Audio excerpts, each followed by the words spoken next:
Assalamualaikum warahmatullahi wabarakatuh. Perkenalkan, nama saya Aulia Rizky Fitrianing Tias dari kelas 04 SKM 003. Di sini saya akan menjelaskan tentang struktur organisasi. Struktur organisasi adalah sebuah garis hierarki atau bertingkat yang mendeskripsikan komponen-komponen yang menyusun perusahaan, di mana setiap individu atau SDM yang berada pada lingkup perusahaan tersebut memiliki posisi dan fungsinya masing-masing.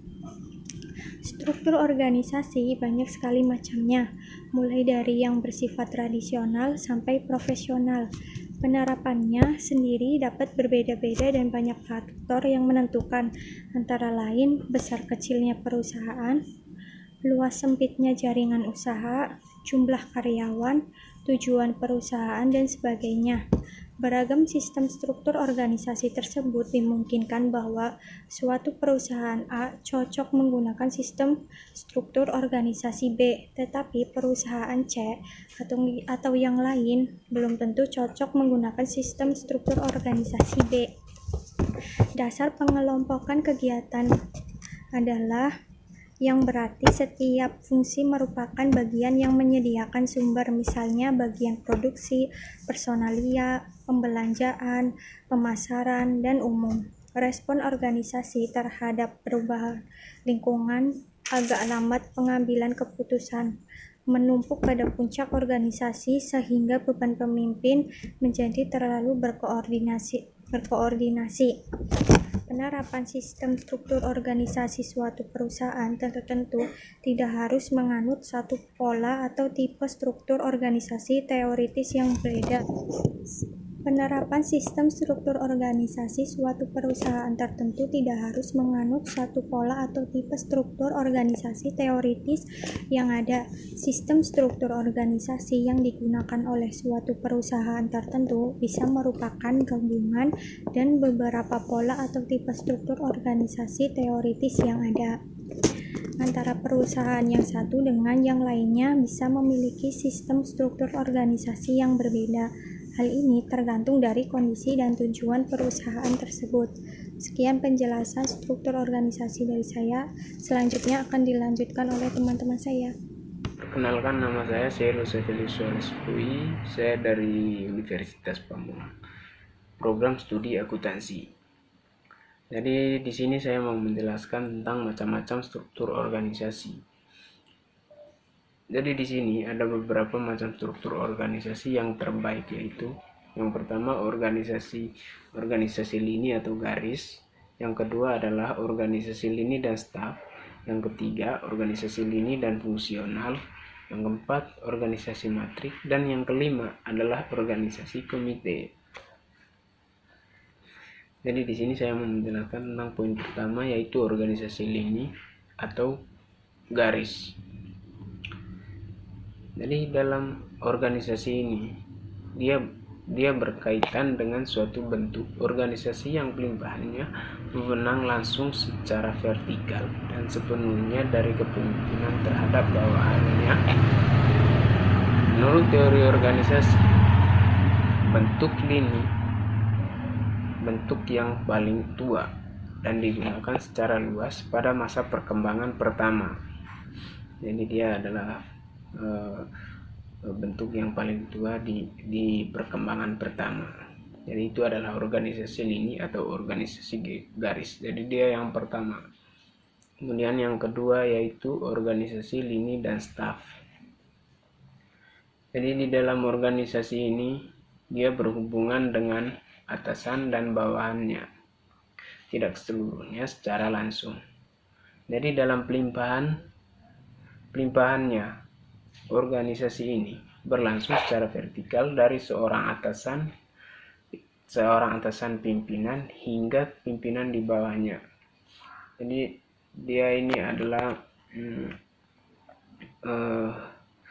pimpinan, kemudian kepada pimpinan bawahannya yaitu atau bisa disebut tangan kanannya.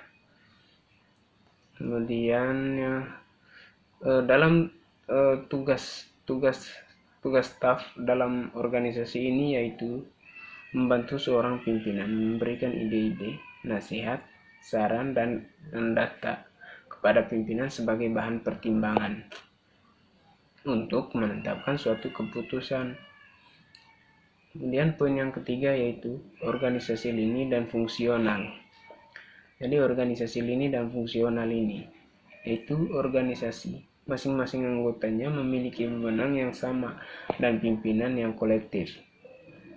Di mana organisasi ini pembagian kerja dan wewenangnya tidak membedakan perbedaan tingkat eselon, dan organisasi ini memiliki struktur secara relatif, tidak permanen. Organisasi ini hanya dipakai dalam kegiatannya saja. Yang keempat, organisasi matrik. Jadi dalam organisasi matrik ini dia digunakan berdasarkan struktur staf dan lini, khususnya di bidang penelitian dan pengembangan. Organisasi matrik menghasilkan wewenang ganda di mana wewenang horizontal diterima manajer proyek, sedangkan wewenang fungsionalnya yaitu sesuai keahlian dan tetap akan melekat sampai proyek selesai. Sebagai akibat, dalam organisasi matrik ini mempunyai dua wewenang. Jadi karena dia mempunyai dua wewenang, jadi dia harus melaporkan kepada dua atasan juga, melaporkan atau melaksanakan kegiatannya dalam dua atasan. Kemudian yang kelima itu adalah organisasi komite. Jadi organisasi komite ini adalah bentuk organisasi di mana tugas kepemimpinan dan tugas tertentu dilaksanakan secara kolektif oleh sekelompok pejabat, di mana kelompok pejabat itu di dalamnya yaitu pejabat, dewan atau board dengan pluralistik manajemen. Jadi pluralistik itu adalah realitas manajemen. Terima kasih. Assalamualaikum warahmatullahi wabarakatuh. Perkenalkan, nama saya Hermawan dari kelas 03 SKM 004. Saya akan menjelaskan peran dan fungsi struktur organisasi dalam mencapai tujuan organisasi. Yang pertama adalah peran struktur organisasi, yaitu menciptakan kesuksesan visi dan misi untuk bisnis. Dengan struktur organisasi dapat memprediksi keadaan di masa mendatang, sehingga divisi dan posisi dalam organisasi dapat tergambar dengan jelas. Yang kedua, peran struktur organisasi adalah membantu mengembangkan sumber daya manusia. Dengan struktur organisasi yang jelas, kita dapat menentukan pos-pos mana yang membutuhkan SDM. Struktur organisasi juga dapat menjadi alat di saat kita melakukan perekrutan atau pencarian karyawan nantinya. Struktur organisasi dapat mendorong organisasi mendapat karyawan yang capable. Struktur organisasi bagi karyawan dijadikan panduan dalam menjalani karir atau meningkatkan performansi kerja. Yang ketiga yaitu fungsi delegasi.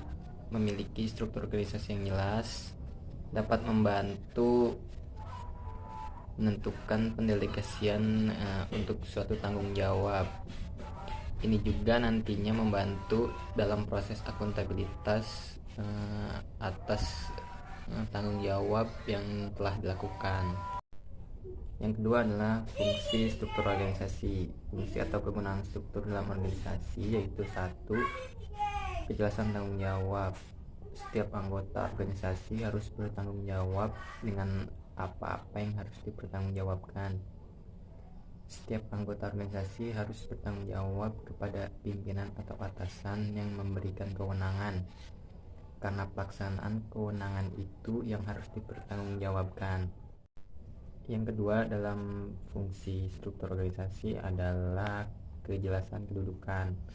Kejelasan kedudukan seseorang dalam struktur organisasi sebenarnya mempermudah dalam melakukan koordinasi maupun hubungan karena adanya keterkaitan penyelesaian suatu fungsi yang dipercayakan kepada seseorang. Fungsi struktur organisasi yang terakhir adalah kejelasan uraian tugas.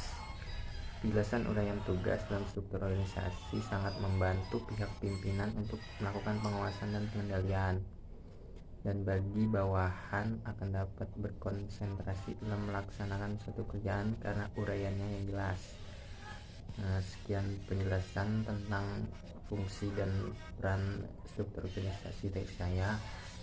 Kurang lebih mohon maaf. Terima kasih. Wassalamualaikum warahmatullahi wabarakatuh.